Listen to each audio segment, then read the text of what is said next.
আমার জীবনে খাওয়া সেরা স্বাদের ভর্তা, হ্যাঁ, আজকে কাঁঠালের বীজ দিয়ে মুরগির মাংসের ভর্তা বানিয়েছি।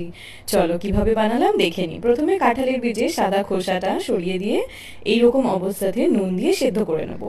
আর তার সাথে নিয়েছি আমি 200 গ্রাম মতন বোনলেস চিকেন। এটাকেও গরম মশলা আর নুন দিয়ে ভালো করে সেদ্ধ করে নিতে হবে।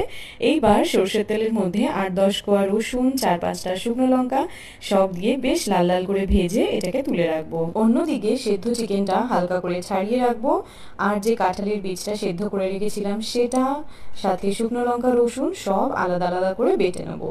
শুকনো করে মাংসটাকে বাটতে হবে, কোনো রকম জল দেওয়ার দরকার নেই।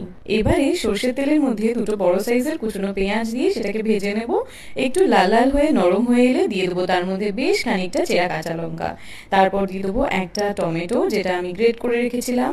আর তার সাথে দিয়ে দেবো সেই রসুন আর শুকনো লঙ্কা বাটাটা। দেবো নুন, হলুদ, জিরের গুঁড়ো আর দেবো অল্প কাশ্মীরি লঙ্কার গুঁড়ো দিয়ে খুব ভালো করে মশলাটা কষাতে হবে। কষাতে কষাতে যখন দেখবো মশলা থেকে তেল ছেড়ে দিয়েছে, তখন এখানে একে একে অ্যাড করব সেই কাঁঠালের বীজ যেটাকে বেটে রেখেছিলাম সেটাই। খুব মিহি করে কিন্তু বাটার দরকার নেই। আর সাথে দিয়ে দেবো চিকেনটা।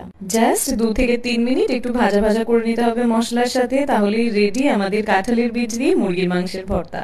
আর এটা খেতে চরম স্বাদের। গরম ভাতে এটা না খেলে বোঝা যাবে না এটা কতটা বেশি স্বাদের। তোমরা প্লিজ এই ফিউশনটা একবার ট্রাই করে দেখো আর জানিও কেমন লাগলো। বাই।